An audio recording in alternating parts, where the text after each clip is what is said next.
ಬೆಂಗಳೂರಿನ ವಿಕ್ಟೋರಿಯಾ ಆಸ್ಪತ್ರೆಯಲ್ಲಿ ನಿಧನರಾದ ಗೋವಿಂದಪ್ಪನವರ ಪಾರ್ಥಿವ ಶರೀರದ ವಿಚಾರವಾಗಿ ಅವರ ಮಗಳು ಮತ್ತು ಸಂಬಂಧಿಕರ ನಡುವೆ ವಾಗ್ವಾದ ನಡೆದ ಘಟನೆ ವರದಿಯಾಗಿದೆ.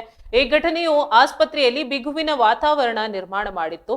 ಶಂಕರನಗರ ಪೊಲೀಸ್ ಠಾಣೆಯ ಇನ್ಸ್ಪೆಕ್ಟರ್ ಸ್ಥಳಕ್ಕೆ ಆಗಮಿಸಿ ಪರಿಸ್ಥಿತಿಯನ್ನ ತಿಳಿಗೊಳಿಸಲು ಪ್ರಯತ್ನಿಸಿದರು. ಮೃತ ಗೋವಿಂದಪ್ಪ ಮಗಳು ಶೋಭಾರಾಣಿ ಮತ್ತು ಸಂಬಂಧಿಕರಾದ ಚಂದ್ರಶೇಖರ್ ನಡುವೆ ಈ ವಿವಾದ ಉಂಟಾಗಿತ್ತು. ಶೋಭಾರಾಣಿ ಅವರು ತಮ್ಮ ತಂದೆಯ ಪಾರ್ಥಿವ ಶರೀರವನ್ನ ಪಡೆದುಕೊಳ್ಳಲು ಬಯಸಿದರೆ ಚಂದ್ರಶೇಖರ್ ಅವರು ಇದಕ್ಕೆ ಆಕ್ಷೇಪ ವ್ಯಕ್ತಪಡಿಸಿದ್ದಾರೆ. ಈ ಕುರಿತು ಶೋಭಾರಾಣಿ ಅವರು ಚಂದ್ರಶೇಖರ್ ಅವರ ಗೋವಿಂದಪ್ಪನವರ ಆಸ್ತಿಯನ್ನ ಪಡೆಯಲು ಪ್ರಯತ್ನಿಸುತ್ತಿದ್ದಾರೆಂದು ಗಂಭೀರ ಆರೋಪ ಮಾಡಿದ್ದಾರೆ. ಪೊಲೀಸ್ ಇನ್ಸ್ಪೆಕ್ಟರ್ ಅವರು ಇಬ್ಬರ ಮನವೊಲಿಸಲು ಪ್ರಯತ್ನಿಸಿದರು. ಕೊನೆಗೆ ಕೋಲಾರದ ಸರ್ಕಾರಿ ಸ್ಮಶಾನದಲ್ಲಿ ಅಂತ್ಯಕ್ರಿಯೆ ನೆರವೇರಿಸಲು ತೀರ್ಮಾನಿಸಲಾಯಿತು. ಇನ್ಸ್ಪೆಕ್ಟರ್ ಮಾತನಾಡಿ ಇಬ್ಬರನ್ನ ಸಮಾಧಾನಪಡಿಸಿ ಕಾನೂನು ರೀತಿಯಲ್ಲಿ ಏನು ಮಾಡಬೇಕು ಅದನ್ನ ಮಾಡಿದ್ದೇವೆ, ಶಾಂತಿ ಕಾಪಾಡುವಂತೆ ಸೂಚಿಸಿದ್ದೇವೆ ಎಂದರು. ಗೋವಿಂದಪ್ಪನವರು ಬೆಸ್ಕಾಂ ಇಲಾಖೆಯಲ್ಲಿ ತಾಂತ್ರಿಕ ನಿರ್ದೇಶಕರಾಗಿ ಸೇವೆ ಸಲ್ಲಿಸಿ 1993ರಲ್ಲಿ ನಿವೃತ್ತರಾಗಿದ್ದರು. ಅವರ ನಿಧನದ ನಂತರ ಕುಟುಂಬದ ಸದಸ್ಯರಲ್ಲಿ ಆಸ್ತಿ ವಿವಾದ ಭುಗಿಲೆದ್ದಿದೆ ಎನ್ನಲಾಗಿದೆ. ಈ ಘಟನೆಯಿಂದಾಗಿ ಆಸ್ಪತ್ರೆಯಲ್ಲಿ ಕೆಲ ಕಾಲ ಗೊಂದಲದ ವಾತಾವರಣ ನಿರ್ಮಾಣವಾಗಿತ್ತು.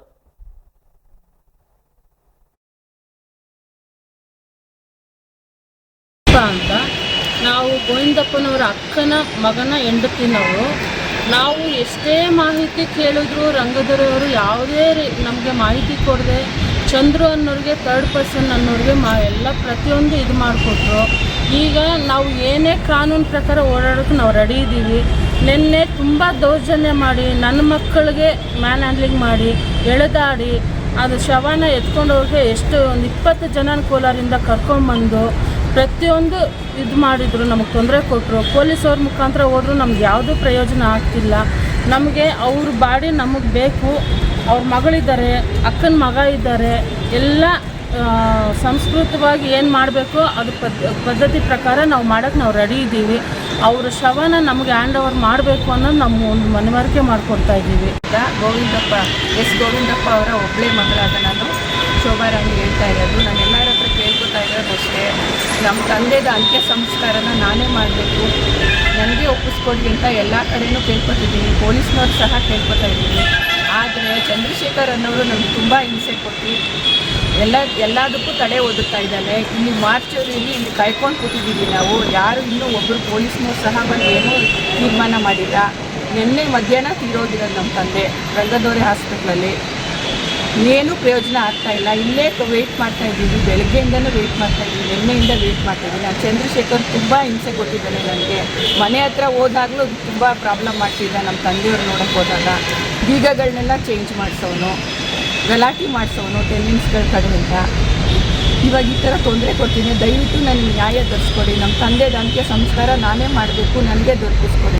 ಇದೇನಾಗುತ್ತೆ, ರಂಗದೊರೆ ಆಸ್ಪತ್ರೆಯಲ್ಲಿ 10ನೇ ತಾರೀಕು 3ನೇ ತಿಂಗಳು 2026 ಸುಮಾರು 2 ಗಂಟೆಗೆ ಅವರು ಸಾವಿಗೀಡಾಗ್ತಾರೆ. ವಯೋವೃದ್ಧರಾಗಿರ್ತಾರೆ, 95 ವರ್ಷ ಆಗಿರುತ್ತೆ ಅವರಿಗೆ. ಆ ಸಂದರ್ಭದಲ್ಲಿ ತೀರಾ ಹತ್ತಿರವಾದ ನಾವುಗಳು ಅಂದರೆ ಶೋಭಾರಾಣಿ, ಆತನ ಯಾರು ಮೃತ ವ್ಯಕ್ತಿ ಇರ್ತಾರಲ್ಲ ಗೋವಿಂದಪ್ಪ ನಿವೃತ್ತ ಇಂಜಿನಿಯರು, ಅವರ ಮಗಳು, ಏಕೈಕ ಪುತ್ರಿ ಮತ್ತು ಅವರ ಅಕ್ಕನ ಮಗ ರಘು ಅನ್ನೋರು ಬಂದು ಆಸ್ಪತ್ರೆಯಲ್ಲಿ ಶವನ ನಮಗೆ ಕೊಡಿ ನಮ್ಮ ವಶಕ್ಕೆ ಅಂತ ಕೇಳ್ತಾರೆ. ಆದರೆ ಅವರು ನಿರಾಕರಿಸ್ತಾರೆ.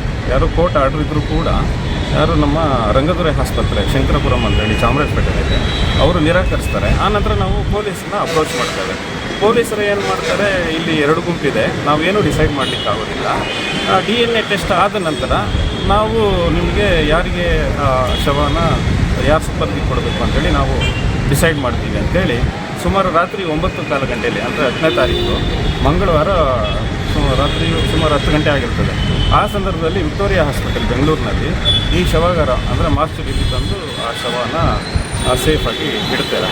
ಆಮೇಲೆ ಬೆಳಗ್ಗೆ 10:30 ಒಳಗಡೆ ನಾವು ನಿಮಗೆ ಎಲ್ಲ ಏನೋ DNA ಟೆಸ್ಟ್ಗೆ ಸ್ಯಾಂಪಲ್ ತೊಗೊಂಡು ಆ ಸ್ಯಾಂಪಲ್ ಆದರೆ ಅದೇ ದಿವಸ ನಾವು ಪರೀಕ್ಷೆ ಮಾಡಿ ಯಾರಿಗೆ ಕೊಡಬೇಕು ಅಂತೇಳಿ ತೀರ್ಮಾನ ಮಾಡ್ತೀವಿ. ಇಲ್ಲ ಅಂದರೆ ನಾವು ನೀವೆಲ್ಲ ಕೂತ್ಕೊಂಡು ಒಟ್ಟಾಗಿ ಎಲ್ಲಿ ಅಂತ್ಯ ಸಂಸ್ಕಾರ ಮಾಡಬೇಕು ಅಂತಿದ್ದೀರೋ ಅದು ನಿಮ್ಮ ಇಷ್ಟಕ್ಕೆ ಬಿಟ್ಟಿದ್ದು ಅಂತೇಳಿ ಶಂಕರಪುರಂ ಪೊಲೀಸ್ ಠಾಣೆಯ ಇನ್ಸ್ಪೆಕ್ಟರ್ ಅವರು ಹೇಳಿರ್ತಾರೆ. ಸೊ ಇದುವರೆಗೂ ಯಾವುದೇ ರೀತಿಯಾದ ಕ್ರಮ ಕೈಗೊಂಡಿರೋದಿಲ್ಲ. ಇದ್ರ ಬಗ್ಗೆ ನಾವು ಏನು ಶೋಭಾರಾಣಿ ಏನಿದ್ದಾರೆ ಇವರು ಸ್ವಂತ ಮಗಳಾಗಿರೋದ್ರಿಂದ ಅವರಿಗೆ ಮತ್ತು ಅವರ ಅಕ್ಕನ ದತ್ತಪುತ್ರ ರಘು ಅವರಿದ್ದಾರಲ್ಲ ಅವ್ರ ವಶಕ್ಕೆ ಶವಾನ್ ಕೊಡಬೇಕು. ಈ 95 ವರ್ಷ ವಯೋವೃದ್ಧರಾಗಿ ವಯೋಸಹಜ ಕಾಯಿಲೆಗಳಿಂದ ತೀರೋಗ್ತಾರಲ್ಲ, ಅವರ ಒಂದು ಶವವನ್ನು ನಾವು ಕೊಡಬೇಕು ಅಂತೇಳಿ ನಾವು ಪೊಲೀಸರಿಗೆ ಕೇಳ್ಕೊಳ್ತಾ ಇದ್ದೇವೆ.